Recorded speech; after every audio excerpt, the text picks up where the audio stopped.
जरा सोचिए कि किसी का पूरा देश, उसकी जमीन, उसकी पहचान, सब कुछ धीरे धीरे समंदर में समा रहा हो। ये कोई साइंस फिक्शन कहानी नहीं है। किरिबाती के लोगों के लिए ये कोई दूर का खतरा भी नहीं है। ये आज की सच्चाई है। और ये सिर्फ आंकड़ों या न्यूज़ हेडलाइंस की बात नहीं है। ये लोगों की असल जिंदगी है। स्क्रीन पर जो आवाज़ है वो टेयर टाटर की है। एक ऐसा इंसान जो हर रोज़ इस हकीकत को जीता है। चलिए उन्हीं के नज़रिए से देखते हैं कि उनके लिए हर एक दिन कैसा होता है। तो टेयर टाटर और उनके परिवार के लिए हर दिन एक लड़ाई है। पिछले 10 साल से वो अपने हाथों से एक दीवार बना रहे हैं। सोचिए, प्रशांत महासागर के खिलाफ एक दीवार, सिर्फ इसलिए ताकि वो अपने घर को लहरों से बचा सकें। और ये जो हाथ से बनी दीवारें हैं ना, यही उनकी आखिरी उम्मीद है। ये एक ऐसी दीवार है जिसे कई दूसरे लोगों ने अपनी आंखों के सामने बेरहम लहरों के नीचे टूटते हुए देखा है। तो ये दीवार एक ही वक्त में उनकी हिम्मत और उनकी बेबसी दोनों की कहानी कहती है। देखिए, टेयर टाटा की कहानी अकेली नहीं है। तो सवाल ये उठता है कि एक परिवार का ये जो रोज का संघर्ष है, वो 1 लाख से ज्यादा लोगों को अपनी चपेट में लेने वाला एक राष्ट्रीय संकट आखिर कैसे बन जाता है? इसका जवाब छिपा है इस एक नंबर में, सिर्फ 2 मीटर।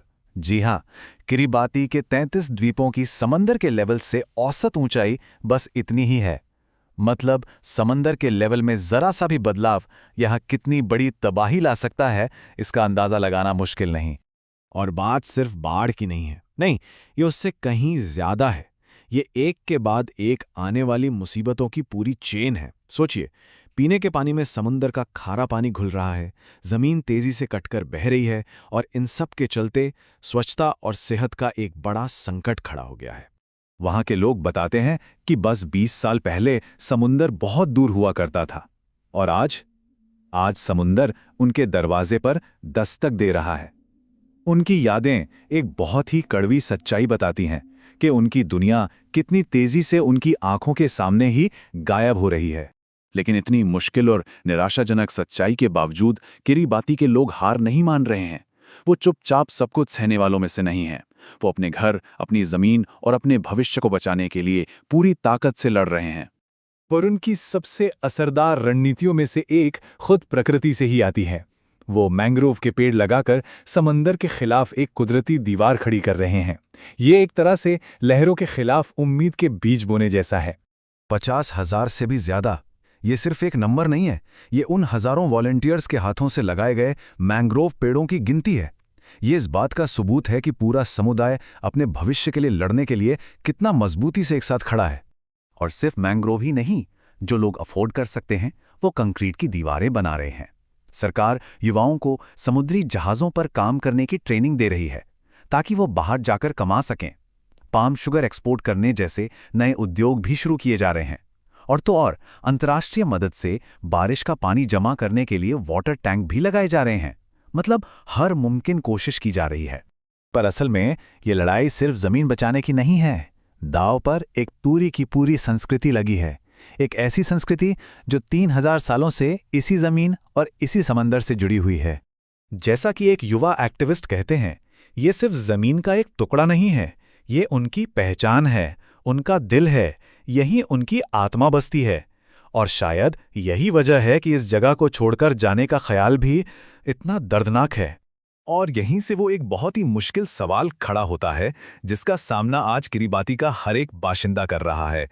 ये कहानी है यूएन टिटियोटा की। साल 2014 में उन्होंने न्यूजीलैंड में शरण के लिए अप्लाई किया। उनकी दलील कि क्लाइमेट चेंज उनकी जान के लिए सीधा खतरा है। उनके इस केस ने पूरी दुनिया में एक नई बहस छेड़ दी, क्लाइमेट रिफ्यूजी यानी जलवायु शरणार्थी की। और उनका कारण बहुत सीधा और साफ था, अपने बच्चों का भविष्य। वो बस इतना चाहते थे कि उनके बच्चे सुरक्षित रहें। एक ऐसी चिंता जिसे दुनिया का कोई भी माँ बाप आसानी से समझ सकता है। तो चुनाव क्या है? यहीं रहकर अपनी जमीन को समंदर में डूबते हुए देखें, या इस जगह को छोड़कर अपनी पहचान और अपनी संस्कृति खो दें? ये एक ऐसा चुनाव है जिसका कोई सही जवाब है ही नहीं, एक नामुमकिन चुनाव। तो किरिबाती की कहानी हमें एक बहुत बड़े सवाल के सामने लाकर खड़ा कर देती है, एक वैश्विक जिम्मेदारी का सवाल। जब कोई अपना घर खोता है तो वो सिर्फ एक जगह नहीं खोता, वो अपनेपन का एहसास खो देता है, अपनी पहचान का एक बहुत बड़ा हिस्सा खो देता है। जैसा कि किरिक्यान के पोलोनिया अलोफा कहती हैं, आप हमेशा अपने दिल में एक दूसरे दर्जे के व्यक्ति बन जाते हैं। आप जानते हैं कि आप वहाँ के नहीं हैं। और वैज्ञानिक जो कह रहे हैं वो बहुत साफ है। अगर हालात ऐसे ही रहे तो अगले 50 सालों के अंदर किरिबाती दुनिया के नक्शे से मिटने वाला पहला देश बन सकता है। ये अब सिर्फ एक चेतावनी नहीं लगती, ये एक तयशुदा भविष्य जैसा लगता है। तो आखिर में किरिबाती की कहानी सिर्फ एक देश के डूबने की कहानी नहीं है। ये हम सबके लिए एक बहुत बड़ा सवाल छोड़कर जाती है कि जब एक पूरा देश गायब हो जाता है तो इसका जिम्मेदार कौन है।